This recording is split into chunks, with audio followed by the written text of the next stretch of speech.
the hole I had inside me of this darkness, like he's filling my hole.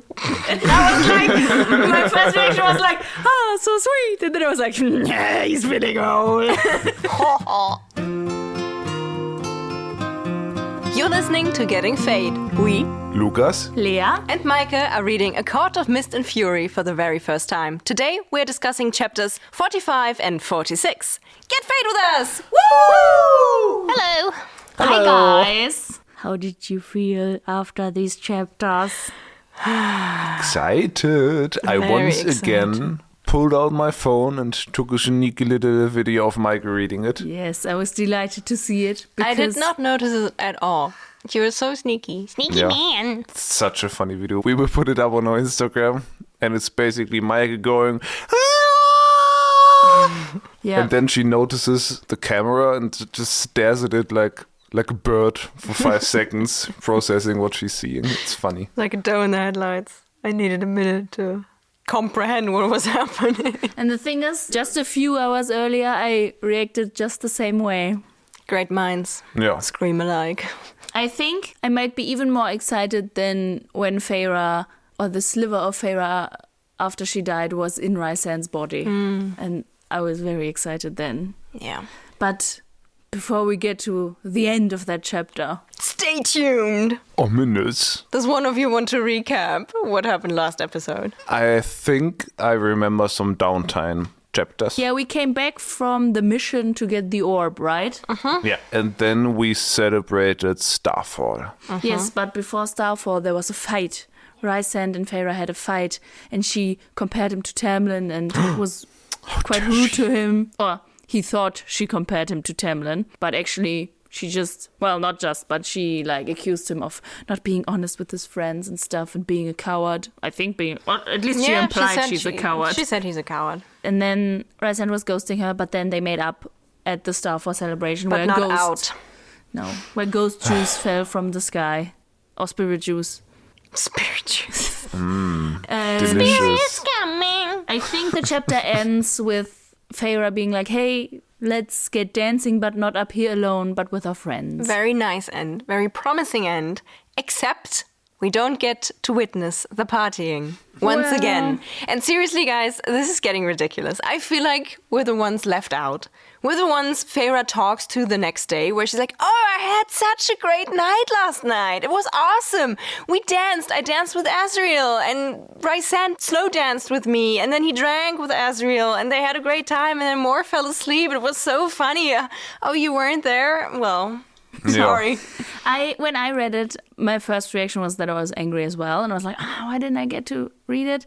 But I think, at least for this scene, I felt like I got why we got it in retrospective, because this way it was more succinct and there was a true focus like on her feelings and like her vibes she had from that scene, I guess.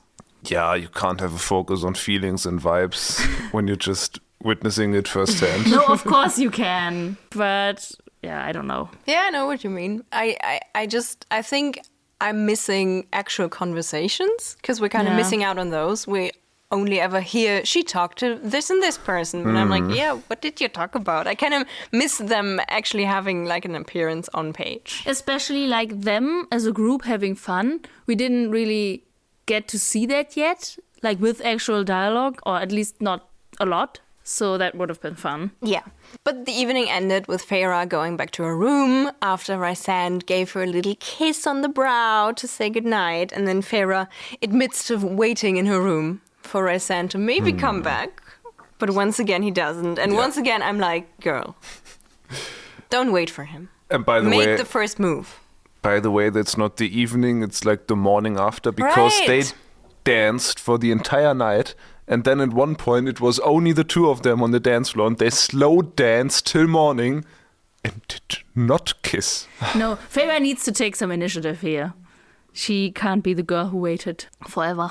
Yeah. So the chapter really starts with them appearing or landing in the war camp in the northern mountains, where spring has yet to arrive because it's fucking freezing and Feyre is freezing her ass off. But I was just thinking, no, spring can fuck off. I don't want Tamlin here. And then, like, I was thinking it as a joke, and then Tamlin pops into her mind, and she's This like, bitch. I'm such a traitor to Tamlin. I was like, why is that happening again? That's Yeah. going to be a theme throughout these chapters. And I hated it. The thing is, I don't hate her for these thoughts. No. I'm just angry at Tamlin for ruining these things. Right. By not Yeah. being there. But the thing is, like, we get, like, for me, this was a revelation, especially with what we discussed last episode. She says, I've already been here at Night Court for 2 months. And I was like, what? Yeah, didn't we say like, oh, she's been there a year now? Where did we go wrong? I think, the thing is, I think Ninsa, the celebration, was supposed to be, like, a bit after the wedding. Mm-hmm. I think that's at least how I remember it. Yeah, maybe. And, well, they did have their, like, back and forth for a few months, right? Yeah. And then she went there, like, I don't know, maybe we just forgot when Ninsa is. Or maybe was Ninsa shortly after they returned from under the mountain? So this is like a year after everything happened? Perhaps. Well, it is, like, spring is slowly coming. But she had her birthday already, right? Or is she now 9? But that's No, like is in she December. now... Wait, how old is she? 20. 20. So her birthday I was, guess. then there was the wedding. And so I guess it's about April now, and the spring is slowly coming. Okay. Well, yeah. Yeah, I was like, what? And then I was like, okay, so you have been together with someone, and you were, like, so together that you wanted to marry them, and then 2 months later you have feelings for another person, like, maybe... Traitor.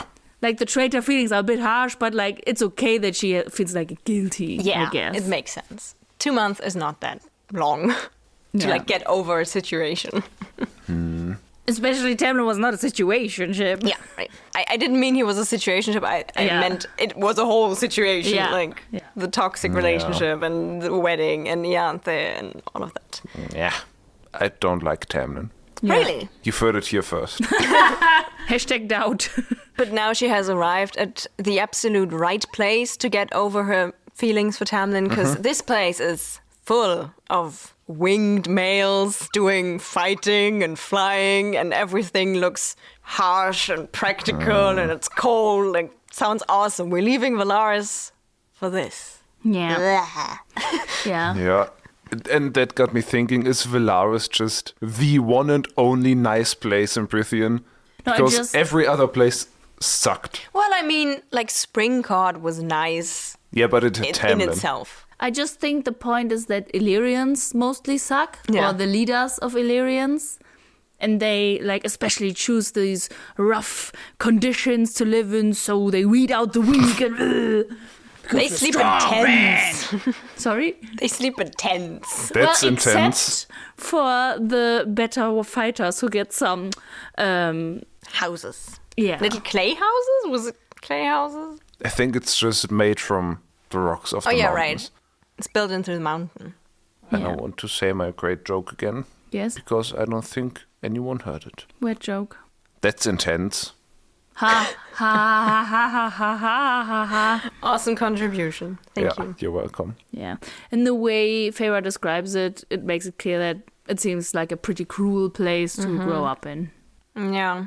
I feel sorry for the three of them. And still, Wild, Raisan's mother, took him there. She was like, oh, I now live with someone who maybe does not love me and still treats me shit, but at least he doesn't clip my wings. Let's take my son to this fucking awful place. Ugh. Well, it's his culture. He has to learn. Sure. Yeah. Like, mean, he's not his a girl. mom is wild.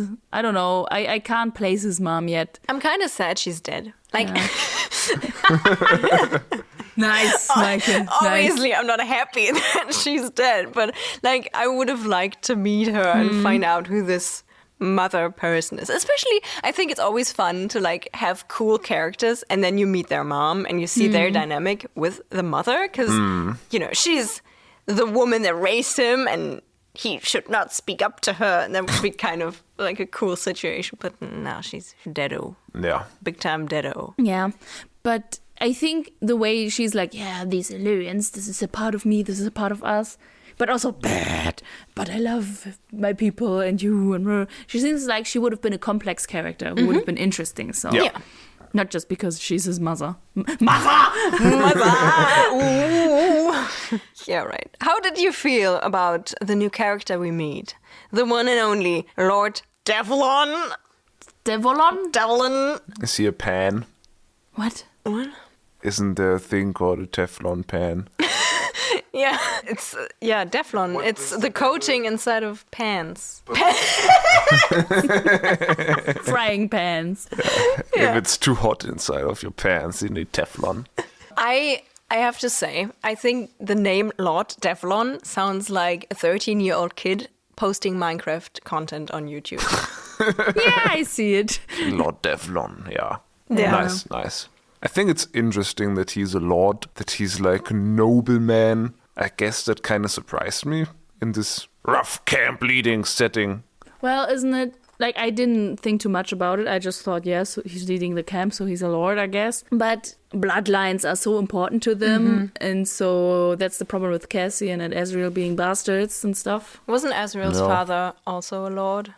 Yeah, I Maybe. think so. I think it's not that unusual in like a military context to have lords in high positions. Yeah. Okay. It's always the aristocrats who get like the general, not general positions, but like the positions of general and stuff. Yeah. Or admiral. And like the peasants get to be privates. Right. Yeah. I don't know. I don't know too much about lordship. The only frame of reference I have is Bridgerton. Yeah, well, the frame I have is Downton Abbey, so. Oh, maybe that's more elaborate. Where were we? Devlon. Right. 13-year-old Minecraft kid. He's a character. And he's also very surprised to see Rysand and his gang here because the camp has just recently been inspected. And I was like, what? Okay, did Rysand not tell them he was coming? But then again, someone is tracking Rysand's moves, so it kind of makes sense to not put a letter or a message or something out there. And then what is inspected?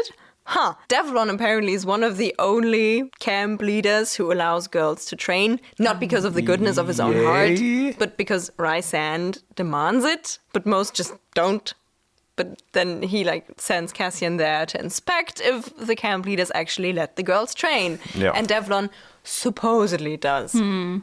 So he's pretty much an asshole, but we get told that he's a mild one. Like the others are way worse. Yeah, he's kind of just annoying. Yeah. And not really bad. Yeah, but he also, like, he doesn't seem intimidating. He's, as you said, he's like annoying, and like Rysand and his gang like put him in his place quite quickly. He's just like a dude. But a mean dude. Yeah, Yeah, just a weirdo. A mean dude, Devlon. Devlon. It's not a good name. Yeah. I'm not feeling it. Yeah. But he then sniffs at Feyre and is like, oh, another one of those. Meaning Amren and meaning that Feyre is made. Yeah, he uses the word creature, all which right. I found has a vibe. Yeah. But I like how Rysand reacts with like, yeah, Amren sends her regards. That was fun. Like, all their like retorts are fun. Right. Yeah. And I like that Rysand does not really get offended this time. Because, like, we saw what happens when you are mean to Feyre and he's not in a good mood. But here he's just like, well, this Devlon dude, just let him talk. He's just so stupid. I mean, he still threatens his death, but Well, but in a funny way. Yeah, I really like it because it seems like he's like not really flying off the rails like he did with Keir, but like it seemed very usual. But then it's like, Feyre will do that to you, and that was like fun. Yeah, I like that. Because she's her yeah. own woman. Yeah. Girl, you go. Slayer. Yeah, that was a delightful subversion of expectations. Absolutely. Yeah. Oh, Good well job, done, Rysand. well done. Well done. Or Sarah, I guess. Because Rysand is not a living creature. Sadness. Yeah. Sadness, though, is it? No. He would not No. hold up I in like real him life. as a I fictional think it's character. nice that he's Yeah. within the book. Otherwise, no. No. No. Yeah. Well, he tells the gang to behave, like Morrigan and Cassian, to not get into any fights, especially not with Devlon, because Rysand does not want to leave the camp. Yeah, Devlon is not. It's hard to say. Like, No. I wrote it down correctly. I wrote down Devlon, but in my head, it didn't sound that funny. Like, it also didn't sound like Devlon, but something in between that. Maybe we're just pronouncing it wrong. Devlon. Maybe it's like, Lord Devlon. Devlon. Devlon. No, that His sounds name stupid. is Devlon. Devlon. Because he's on the devil and yoinking him. Sure. He tells the gang to behave, and then he and Feyre leave for a rather unoccupied terrain to go to train. Training time. Well, Yippee! Turns into law time. Right. Spoiler. Feyre and Rysand go off to train, but there's a lot of awkward tension between them because, you know, it was very romantic at Starfall, but those two can't talk about their feelings. And the more and more this relationship slowly burns, I can't get behind the fact that Rysand is over 500 years old. He behaves like a teenager. In this relationship, he behaves like a teenager. They both do, but Feyre just recently was. It's very funny. yeah, they go to like the mountains and the pine woods, and like even though it's like a rough and not barren landscape, but like it really seems beautiful once you're outside the camp. Yeah. There's beauty in the harshness, I think. Deep shit. Yeah, I know. I mean, the mountains are nice Yeah. if you just hike through and don't live there. Yeah. I mean, they're nice, but hostile. Yeah. As mountains usually are. Yeah. You could almost say there's beauty in their harshness. I thought maybe saying it again makes it better. Yeah. Sure. Sure. But then Feyre asks Rysand how he can oppose the Illyrian ways so much and hate the way they live and still wear their tattoos and still sort of respect Devlon. Well, it's not Lithia. No, it's not. Haven't thought of her in a while. It's to bring her better, back. It's better. And then Rysand answers both questions. Surprising. I feel like most of the times Rysand's just like, well, secret, blah, blah, blah. But he's like, well, I wear the tattoos to respect Cassian and Azriel because they earned their tattoos the hard way because they were not respected here. And Devlon, I don't mind that much because he gave me permission to join the Blood Rite. Meike, do tell what's that? Yeah, that's what Feyre does as well. Ask Rysand what the heck the Blood Rite is. What the heck? So nice. You're just like Feyre. Just like your father. I honestly love this chapter just for the reason that Feyre asks shit. And we get answers. It's questions, the chapter. Q&A chapter. Yeah. Yeah, the Blood Rite is basically the fairy version of Seven vs. Wild, except that you send more than 7 fairies, or Illyrians in this case, up into the wilderness without weapons, without any equipment, and they have to come out of it again, I guess. Like, make it through. They have to survive. Survivor! Yeah, and because Rysand is a half-blood and Azriel is a bastard and Cassian is a bastard, they were not allowed to join in because only the good Illyrians are supposed to partake in the rite. But Devlon gave them permission to join, and obviously they made it out alive because they're here now, but they were set out into the wilderness at different parts of the forest, I guess, but they teamed up. They found each other. They killed a lot of people to find each other. And then they killed a bunch more. But not because they wanted to, but because like They care so much. No, because the Illyrians were like, oh, we have to prove ourselves against these strong people, but they all failed. And I have to say, since we are talking about fiction, this image of the 3 of them like slaughtering their way through like these evil enemies together is pretty epic. And maybe at night, to keep warm, they had to cuddle up into one sleeping bag. Maybe. Nice. But I also feel like this Blood Rite task is something that Feyre would be very good at, because she's a huntress and a tracker. Feyre is a huntress. Yes.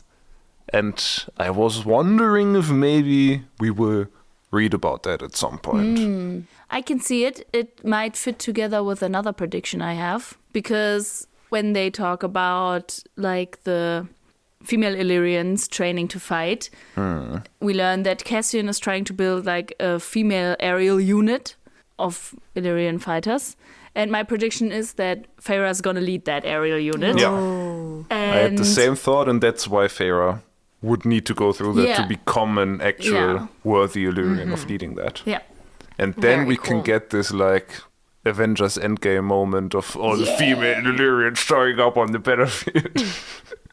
Nice. Feminism! Woo. Yeah, I thought about Feyre doing the rite as well. And then I thought about, like, I would enjoy Feyre partaking in the rite much more than I would, like, reading about the rite of Cassian, Asriel, and Rhysand. I was like, why is that? And then I think I came to the conclusion that their story would just be a very, very male story. Yeah. I feel like those three bros camping in the woods, killing other males that attack to prove their ego, would just be the most male ego-driven story you could invent. That's just a typical weekend for me. And then it made me think of a book I read. The book series is actually quite good. It's called Red Rising by Pierce Brown, I think. But it is a very male story. It's about these people living on some other planet. I think it's Mars. Would fit with the name, yeah. And to join like a military academy, they have to go through this intense training. And maybe it's even their like assessment to go into the academy, but they do something similar. They sort of play like Capture the Flag, but in like an extreme way, also like set out into the wilderness. And then they all do crazy shit, and they're all these nobles. They're set into the wild now. It's kind of like The Purge. There are no rules. They can do whatever they want. It's a good sci-fi story, but it's also very male. Testosterone. Yeah. Right. My favorite dish. But I think you Yum, could. I think you could make the story of Rhysand, Asriel, and Cassian, them like fighting through their own blood rite. Like you could give it like a twist. Sounds so like ooh, unexpected, but like something appealing because they are searching for each other, and like male friendship that is portrayed like with tenderness and actual like emotions and feelings. And cuddling up in one sleeping bag, preferably naked. Well, actually, like I think between the three of them, like again, it's a joke, but like I feel like I wouldn't ship them. Like I think it's okay if you do. Like you go ship whatever you want, but like for me, it's still would make sense that they cuddle up for warmth, but like in a like sensible friendship way. Yeah, platonic way. You know, like I feel like in a typical male story, they're like, no, it's so cold, but I'm alone and I resist the night and the cold. But they're like, no, we can like be tender with each other. I think that's why a lot of stories lack the portrayal of actual good male friendships, because it often either it doesn't exist or it's turned into like a romantic thing. But you know, as women and men can be just friends and still very close, men can also just be very close without falling in love. Yeah. So, yeah. But also, There must be fan fictions, though, like of the Blood Rite. yeah. Maybe that'd be a fun read. That the sounds podcast. like a bonus episode incoming. Yeah. If you wrote a fan fiction about the Blood Rite, send it our way. Woo. Gettingfadepod@gmail.com. Yeah, but I also want to say, like, whenever friendships like this are portrayed, actually nicely portrayed, and then people ship it, I relate. Like, that's also okay. Like, we don't shame the shipping. No. Yeah. Yeah. We just ship the shaming. Sure. What? No.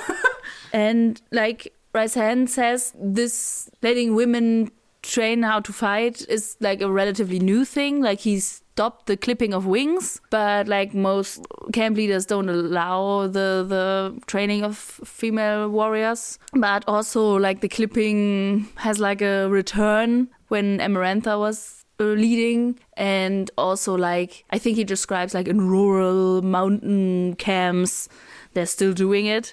And I also think it's a very interesting take that Rhysand has on that, because he says, I can't fight against things like that, not without slaughtering the leaders of each camp and personally raising each and every one of their offspring.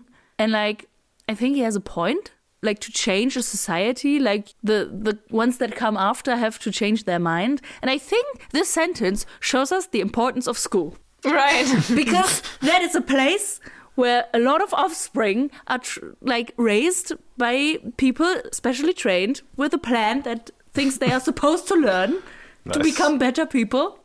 so that not one leader has to raise all the kids in the right way. If Rysand just follows this thought, he might just invent a public school. Yeah. I think it's Nice. also a problem of their long lifespans. Yeah, probably. Because, leaders lead so long and then they have children and then they show them their ways for so long. I mean, in like the medieval times, a bad leader would lead, then have a child and then probably die. And the child would still be a child and could still be influenced. But, Rysand has a point. He would have to get them all before they get influenced in any way and then wait for like 1,000 years. Yeah.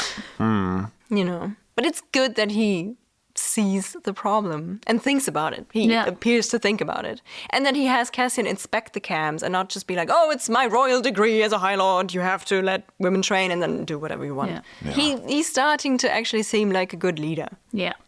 Yeah. Good boy. In some ways. But then Rysand notices that he told Feyre a lot of stuff without gaining anything from that. And then he makes another game out of it. They did the whole penny for your thoughts thingy. And now he's like, well, show me something impressive with your magic. And then you can continue to ask me stuff. So Feyre first summons a butterfly out of water in her hand and asks how Rysand met Tamlin. And I was so happy to see that actually being asked, because we had so many ideas and fantasies about them being friends or lovers, and now it's actually getting confirmed that they might have not been lovers, but they had been friends. Well, I feel like we haven't read anything that Denies them being lovers. Right. Like I don't actually think the book implies them to be lovers. You could but read it. I think you can as read it lovers. into, especially like with the sentence like, I sought him out whenever I was able to get away because like I related to him because like his family also didn't want him to be High Lord even though he's so powerful. Right, but like their binding thing was that Rysand felt connected to Tamlin because the two of them are different in their sort of power and that their family did not really want them to have the power they have. So they always had to make sure people understood that they deserved what they have and always felt kind of, I don't know, disregarded. So Rysand sought Tamlin out and was like, do you want to be my friend? And then Tamlin was like, yes. And then they were friends. And he taught him how to fight. Cute. Cutie patootie. Cutie. And then for a flock of birds, songbirds, Feyre again summons out of water. Rysand tells her that a few people knew of their friendship. Cassian knew, Azriel knew, and his family also knew, but most of them disapproved, which could also be like, you can also read that as like a love relationship. But especially Tamlin's father disapproved of their friendship or love. So because of this dislike of their friendship, Tamlin's family staged a coup, I guess, in a way, because they wanted to intercept Rysand on his way to meet his mother and sister when they were about to meet him after Rysand spent some time in a war camp. But they knew of this location not only from Rysand, but also from Tamlin, who also joined them. Tamlin, what the fuck? Big oof. Big betrayal. This is such a astonishing moment because I did not expect to be even more disappointed of Tamlin. Right. Yeah. He gets even worse in this chapter. Like the book makes sure that you really, really hate him. It's wild. So Rysand does not come. He doesn't show up because he's busy training. But then his family decides to, just slaughter his mother and sister anyway, send their severed heads to the next war camp, and take their wings and keep it as like a trophy in their study. That's nasty. Feyre could have seen Rysand's mother and sister's wings in Tamlin's study if Tamlin has not taken them down. In fact, like Rysand is like surprised she hasn't seen them. I think maybe Tamlin has taken them down, but We maybe don't know. not. Maybe We not. actually don't know, but I would hope he did. Like, that was nasty. Yeah. I did not see that coming. Especially the casual way Rysand is like, well, Tamlin was with them. Because I expected it to be like their fallout to be like, oh, his family did something bad and then Rysand's family did something bad. And so they were like, well, it wasn't really you, but it was your family. And Like Romeo and Juliet. right, like we can't do this. Our families, so much shit has been done. But for Tamlin to join in on the killing... He's bad. I can imagine that he like stood next to them, but still, that's also bad. It is nasty. What was the motive? I mean, I can see that. Weak in the court. I mean, I can see that he did not intend for them to get killed, for like the mom and sister, and that was his father's doing. But like, what was he doing there? Was the plan to just murder Rysand? I can see, because I feel like Tamlin is not a man of integrity, that his father had a lot of power over him, that he wasn't like strong enough to resist his father. And like his father was like, you're coming with me, we're doing this. And he's like, I don't want to, but I have to because my father is telling me to do it. Yeah, maybe he wanted to prove himself and be like, oh yeah, I'm a good lord and I do what my father thinks is best. I weaken another court and blah, blah, blah. I can still see that, not even that, like that he's like, I don't want to do this, but I have to because my father is telling me to do it and I can't resist my father because I'm weak and a bitch. And I still have to collect the tithe. It's a fucked up story. And it gets even more fucked up. Yeah. Because for freezing the water animals now with her ice magic, Rysand tells Feyre of the night he and his father took revenge. They killed all of Tamlin's brothers and his father, and then Rysand's father killed Tamlin's mother, even though he promised Rysand that he would not. Oof, oof, oof. These parents, guys, these What parents. the fuck? What's wrong with the lords of Prythian? Jesus Christ. Well, but then apparently Rysand actually spared Tamlin's life because his dad wanted to go kill Tamlin as well. But Rysand was like, well, no, I have enough blood. The way I read it, it felt like they were then fighting against each other, like in front of Tamlin's door. Sort of, yeah. And then Tamlin Yeah. comes out, and like his first reaction is to immediately kill the father in one blow. Like Rysand says, yeah, he could like smell the blood that was already leaking to the hallway, so he knew something was up. But like, he didn't say like, what is going on? He's like, die. Yeah. Wild. Well, Yeah. and then Men. because now both High Lord of Spring and High Lord of Night Court are dead, Tamlin and Rysand feel like the power of the High Lord transfer to them. And Interesting. They become High Lords together. Cute. No. but then it does not come to a fight between them because Rysand runs. Good. Good, yeah. Yeah. And this truly is a new source of hatred for Feyre against Tamlin. All right. Like, she's mad. Yeah, and because she's so angry, a wave of fire, now the magic of the High Lord of Autumn, right? Baron. Yeah, Baron. Explodes out of her in like a wave of fire and singes all the trees around them. Yeah. And now that she's used so many different elements and there's also some darkness coming out of her to soothe the whole scene, she's kind of finding peace within herself with all these magic powers she got from the High Lords, and she comes to terms with her magic and her powers and sort of understands that now this is not something they gave her, but this is something of her own, something she can use, something she can train and then make into something new and unique. And I'm really excited to see what that will be and how she will be the new Avatar. She is, I think, there's an analogy in there. She's just an artist now. Because I feel like art is getting your inspiration from somewhere, you know, seeing those different things and then combining it into your own thing. Nice. I like it. I think that's the metaphor there. Nice, yeah. She also finds like her self-confidence in that. And the quote that stood out to me was, "The power belonged to me, as I belonged only to me, as my future was mine to decide, to forge." And it's like, yeah, you go, Feyre. Very Awesome. empowering. With her newfound, I don't know, connection to her powers. Yeah. You're right. She gets the powers She now. also kind of finds her love for painting again. And looks at Rysand and is like, oh man, he's so cool in these Illyrian fighting leathers. I am... What is it? She's breaking her vow from book 1. That's why I'm so full of emotion right now. What? Wow. Because she promised in book 1 right. that she will never ever paint this bitch. This bitch being Rysand. Well, she has not painted him yet. But she says, I want to paint you And I was just like, that was a huge moment. Well, don't get ahead of yourself. She's like, oh, I look at him and I can clearly see this picture of him, this evil, intimidating guy on the outside, but soft and protecting and maybe misunderstood on the inside and on a closer look. And then she actually blurts out like, I want to paint you. And his reaction to it is just the most funny, but also most annoying thing ever. Because he just goes, well, nude would be best. And it made me laugh so hard. But it also kind of reminded me of you, Lukas, and of our, like, getting together phase. Because I think this was, like, TMI maybe, but it took us a very, very long time to actually get together as a couple.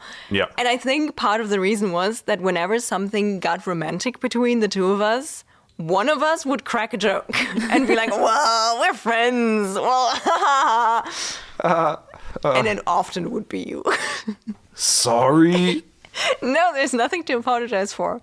But it made me think of us when Rysand was like, well, nude would be best. Well, it's kind of the same hurdle that Feyre and Rysand have right now. Right. Because they're just always joking about being together already. So they can't actually get together. Yeah.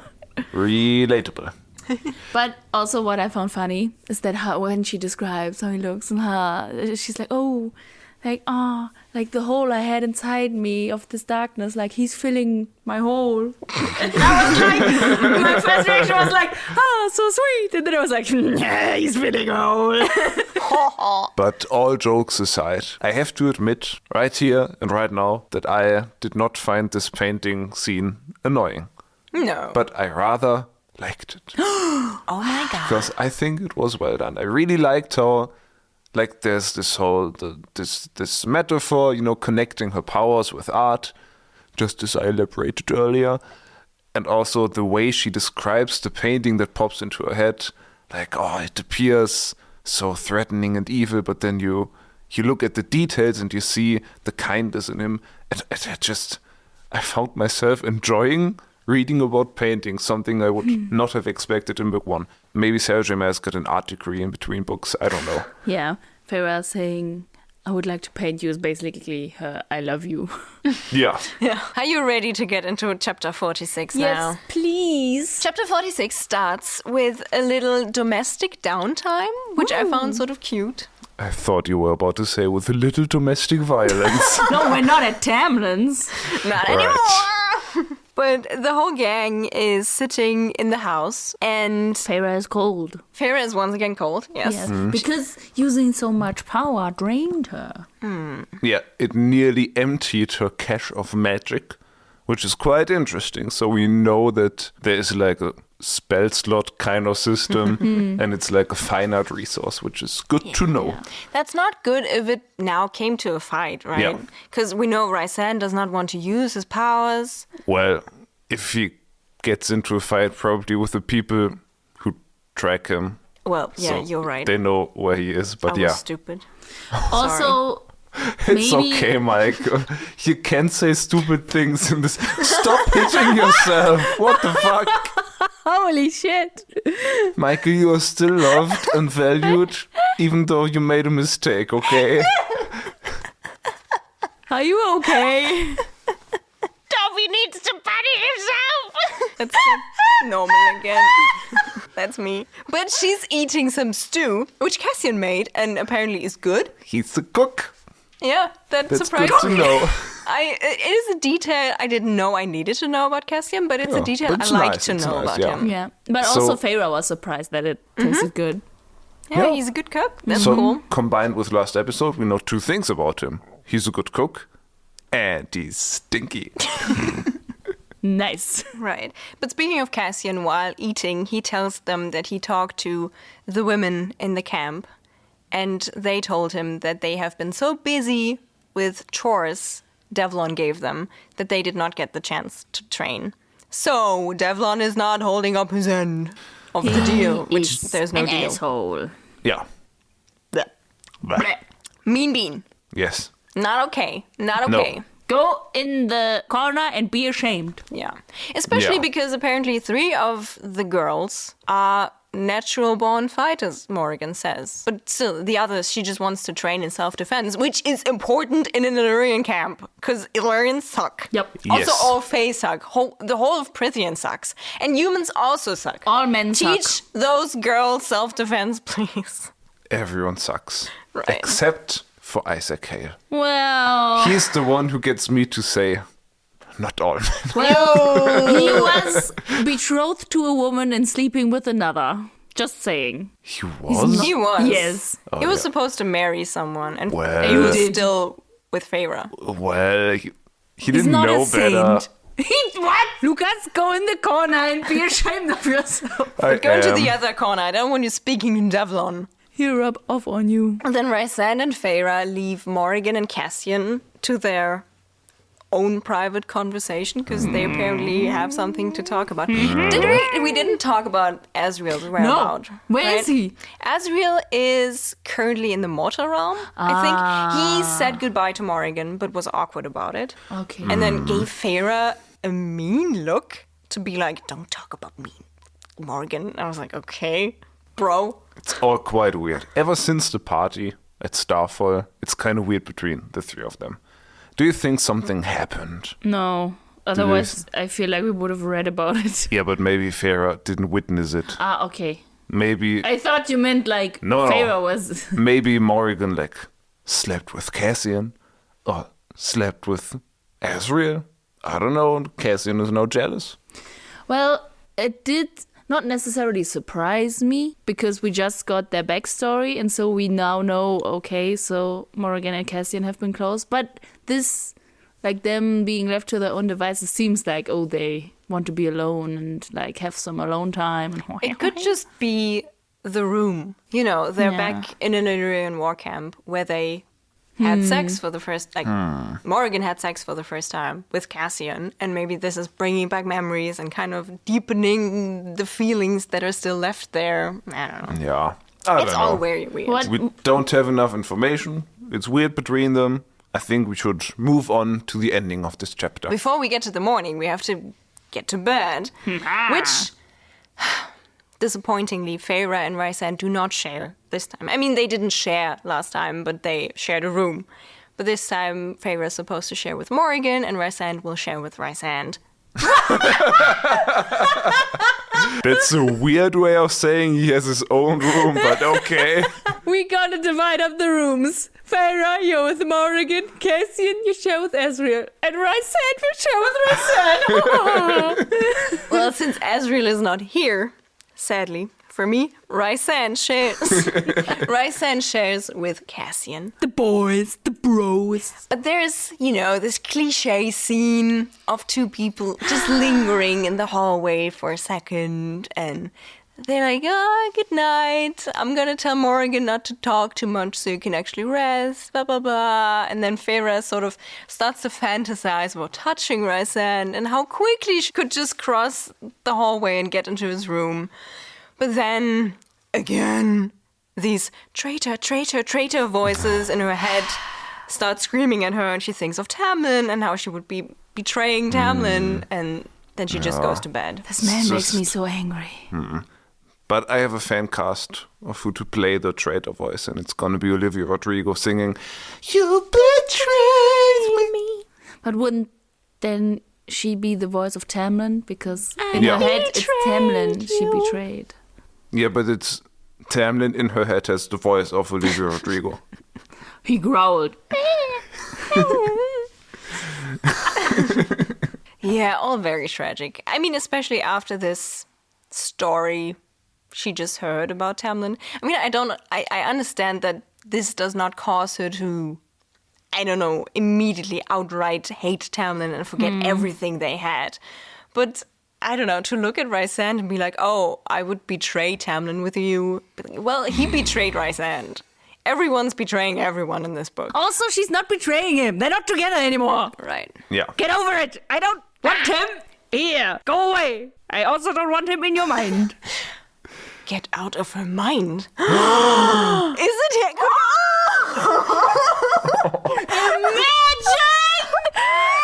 Aside aside from how mental that would be, just imagine Tamlin being petty enough to be like, no, I'm gonna use my Daemati powers now to just once in a while pop into her head and be like, traitor, traitor, traitor. This bitch! I love That it. would be wild. Yeah. How petty Headcanon can now. you be? Oh my god. Yeah, but that would mean that he's like close by, and that's obviously Not the possible. case. Of course not. No. I love this theory. That's Headcanon maybe now. the greatest theory I we've mean, had. when did the traitor thing start? Here, in the Illyrian war camp. Yes! I love it so much! It would be so wild. I love Imagine it. him like being, I will get you, traitor, traitor. And, oh god, the thing is, it was so easy for Feyre to, like, get into Tarquin's mind because she had a piece of Tarquin's power. Tamlin does have a piece of Feyre's power because Feyre does have a piece of his power. He could maybe get in there undetected. Wild. He could Wild. just go in there and be like her subconsciousness. This is amazing. I love it. This is my headcanon now until it is. Can I take a picture? The theory is so insane. Lea had to put her notebook on her head. To protect herself from the insanity of our theory. It's like a little helmet. As shown on our Instagram at Getting Fae'd Pod. That's so amazing. I love it. I just assume it's canon until we get to know Yeah. otherwise. Yeah, yeah. I hate him so much. The book has not proven to us that Tamlin is, in fact, a I Daemati, don't but care. this is canon until it's disproven. Yeah. Yeah, yeah, Yeah. Yeah. Yeah. Yeah. Yeah. yeah, yeah. Yep. So, but with Tamlin's voice in her head, she goes to bed. And when they get up in the morning, Morrigan has already left for the Court of Nightmares, Sadness. which she told us before. I'm so sad. And Cassian seems in a very, very sour mood. So Rysand and Feyre are happy to leave for another training session. And this is where I was like, well, what's going on between Cassian and Morrigan? I think he's worried about her and he just doesn't want her to be in a place that makes her sad. Yeah, maybe. Or makes her not feel good. I don't know if she necessarily gets sad. But this sort of triangle thingy is a cool setup. It's Yeah. interesting. It's just Yeah. sad that it's a first-person narrator book because we can't really get into that. We can only ever get glimpses of Feyre and yeah, I don't know. To get like Morrigan's side of the story would be cool. But maybe they'll get so good friends that Morrigan tells us everything. I hope. Hopefully. Yeah. Yeah. Well, but then Feyre and Rysand just go training. They go glamping. Like they go so far off the path that they have to stay the night out there. But then she's like, oh, but we don't have to camp because there's a cabin somewhere here. So it's not Okay, necessarily okay. glamping, but kind of glamping. Well, but on the way to the clamping trip, we learn that Feyre just decided on where she wants things to go with Rysand. Yay! And she decided on a purely physical, just some fun, sexy relationship. Because then it would not feel as much of a betrayal towards Tamlin. Honestly, like I read it and I was like, at least it's something. Like Yeah. I was happy at first, but I do think she's lying to herself. Yes. I think so too, because she's not acting on that. You know, I don't need them to be like a romantic, oh, we're gonna get married couple, which I think will have. I don't feel like Sarah J. Maas is the author to write a purely fun No. sex couple. No. I don't know. Maybe I'm doing her injustice, but I feel like that's not on her menu. And I feel like if she can write this, they are not that. No. I think Feyre's 100% lying to herself, and she obviously wants more out of this relationship. I want more too. As does Asriel, as does Cassian. As does Feyre. Question mark? But when they have arrived their like meadow or whatever, wherever they want to train her fire thing, they almost start petting, like he's stroking her backside and stuff. So I feel like that's already like him also wanting it, right? Like, or is this still his joking around? I don't think so. But it makes sense that this is sort of distracting for them because they take a very long time to notice the 4 spring court sentinels walking towards them. 2 of them being Bronn and Hart. I did Stupid fucking those names. boys. They're back, great, awesome, but that was not what I was screaming about. This was not what Lea was screaming about. What were you We screaming, were screaming about? the red-headed man walking towards her. He's Lucian! Welcome back, old friend. Foxboy is back. I'm so sad that we stopped after this chapter, because that's the end. The last sentences, and between them stood Lucian. I think it's the perfect place to Me end. too. Because it allows our imagination to run wild. So buckle up for the next half hour of this episode of us trying to predict what's gonna happen with Lucian now. I was so excited. I have a clarification question. The way Yes. you described it right now is that the sentries approached the two of them, like Rysand and Feyre. Yeah. When I read it, I imagined she's walking away from him because he's supposed to be in a safe distance. So I imagined just her being surrounded. Well, the book isn't clear on how far away Rysand actually is. So if they are not kilometers away, they are approaching them both. If she's alone, they're only approaching her. Yeah. I don't think the distance between them is going to be a problem. I think it just gives Feyre a moment to think about whether she sees Lucian immediately as a threat. For her to be like, Rysand, come, I need your help. Or for her to be like, well, maybe Rysand shouldn't see him here yet. Also, obviously this is very deliberate, but the book makes sure that you really hate Tamlin before this encounter happens. Yeah. So do you think Lucian will be like, I take you home now? Or do you think he'll be like, let's talk? I had several thoughts. Okay. I mean, it might be a possibility that he just turned on Tamlin and is like, okay, I want to approach you on my own.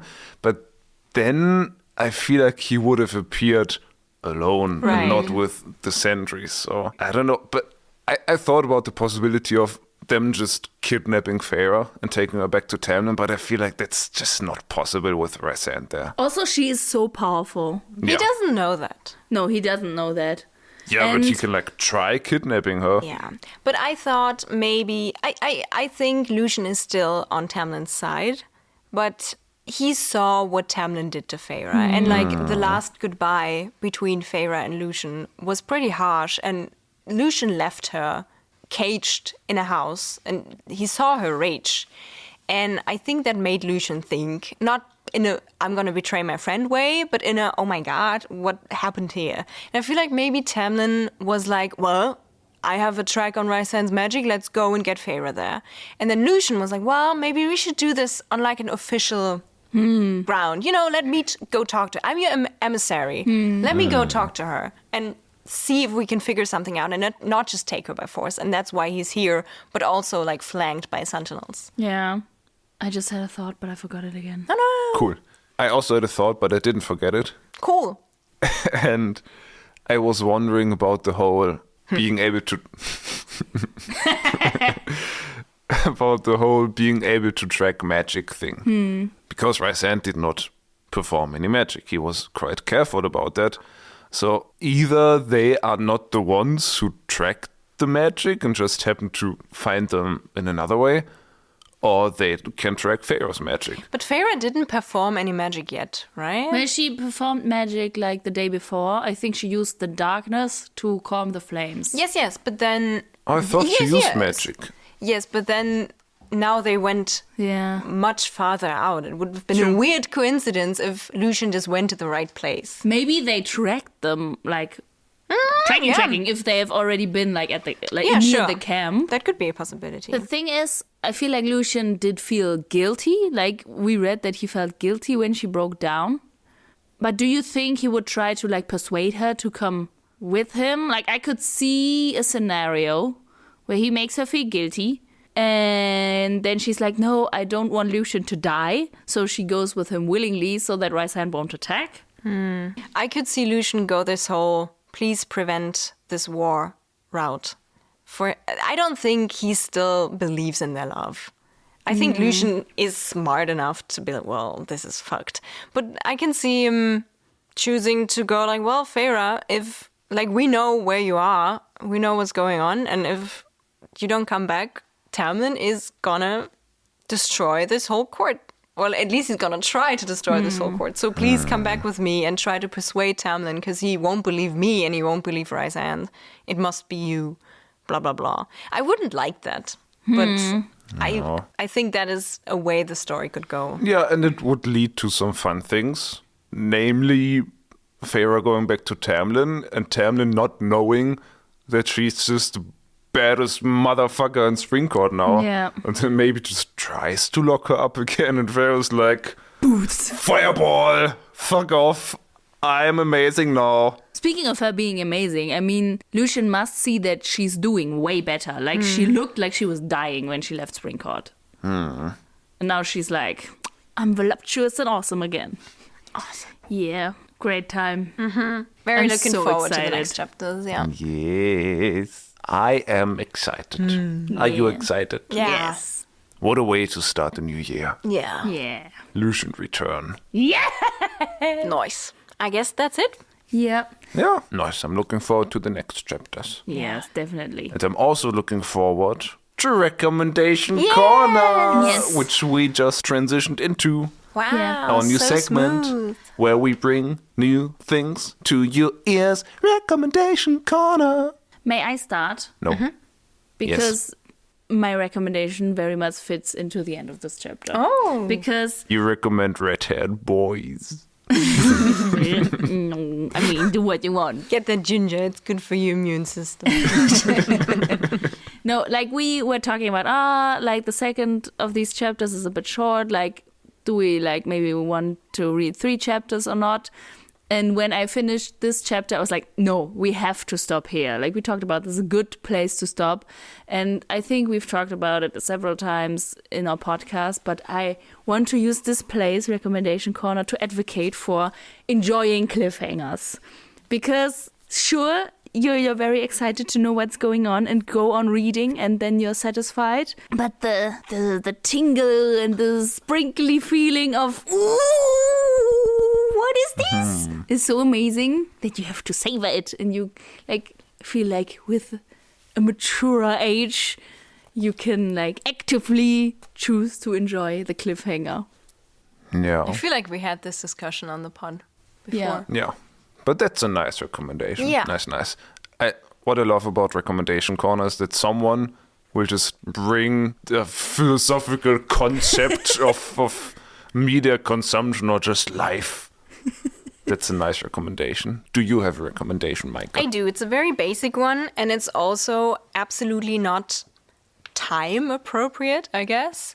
But let's be honest, we pre-record episodes. You all know it. We know it. It's Everyone knows Christmas it. in 2 days. It's scheduling. It's, it's just, right? So I'm going to recommend a Christmas movie. Every year we do this tradition, I want to call it, where we sit down and watch trashy Christmas movies, and we all just read the synopsis and then write our prediction for the movie. And then when the movie's finished, we read our predictions to us out loud and laugh about the predictions. And this year we watched Hot Frosty, the movie. It's on Netflix. And I think it came out last year. Yeah.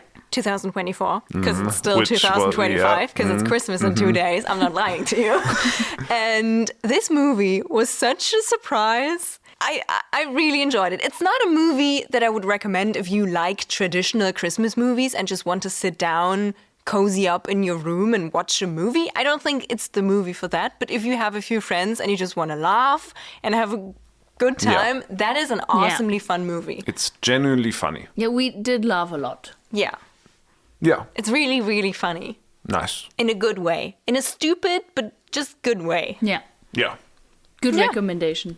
Put it on the list for in 11 months. Yeah, right. Or, you know, Send this episode to your group chat, and now you already have a plan for next Christmas. or whenever maybe you're listening to this episode in a year, and then you know exactly what to do Or tomorrow. maybe in 2 days it's Christmas 2076.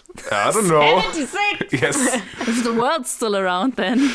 And you can go to, I don't know if Netflix still exists. Maybe it's been bought by something else. You can go to Netflix on your brain app and watch it in front of your eyes. Nice. You can just dream the movie. But then you can't share it with your friend. Imagine shared dreams. But then you would also get ads in your dreams, probably. That's bad. No.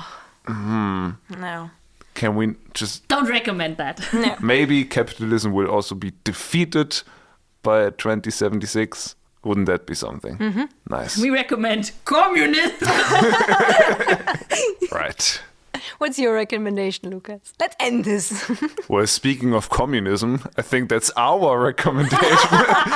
Because I want to recommend a recipe that Meike and I really enjoy. Oh. And it's just our go-to food if we want to have a nice meal, and it's beetroot pasta. You just take beetroot, maybe you buy it like pre-cooked, and then you mix it with cream cheese, and that's just your pasta sauce, and it's fucking Salt delicious. And pepper. Yeah, salt and Bit pepper. of garlic. 1 clove of garlic, and that's your sauce. Yeah. And then you eat it with pasta. I recommend tagliatelle, but you can use whatever pasta you want. You need some feta on top of it Yeah, as you well. can garnish it with feta and maybe pine nuts if you're feeling fancy, and if you have some money left over. I also have to say I can recommend this recommendation because I have also already adapted this recipe into my repertoire. Yeah, and speaking of communism, it's our combined recommendation, and the pasta turns red. It's Pink. red. It turns pink. Right, it's rather pink. It's very But fancy. It's like still communism. It's communism combined with feminism. People speak to me whenever I take this with me, like to work or somewhere Yeah. else on Yeah. travels. People always ask me what I'm eating. So it's a good conversation starter as well. Yeah, that's our recommendation to end this episode. Beetroot. Now I'm Pasta. hungry. Yeah. Me too. Do you know what that means? Time for sushi! Yes, let's get some sushi. Nice. And you guys, if you also have sushi or just something else to eat, you can garnish your food with a little outtake from our podcast or some memes or some highlights. And you can find that on our socials at Getting Fae'd Pod on Instagram and TikTok. And there you can also send us some personal messages if you want to send us some feedback or... Fan fictions. Yes, Yeah. right, fan fictions. Or just memes and Yes. thoughts. But please do not send any spoilers because we would like to go on with this project, this podcasting project. Yes. And also, if you happen to eat with a friend, tell them about this podcast because, word of mouth really helps. So please It spread does. the word and that would help us a lot. As well as maybe a review on whatever podcasting app you might be listening to us. Maybe even 5 stars if you would like to spare them. That would help us very much. Yes. And until then, I guess we see you next time when we're Getting Fae'd!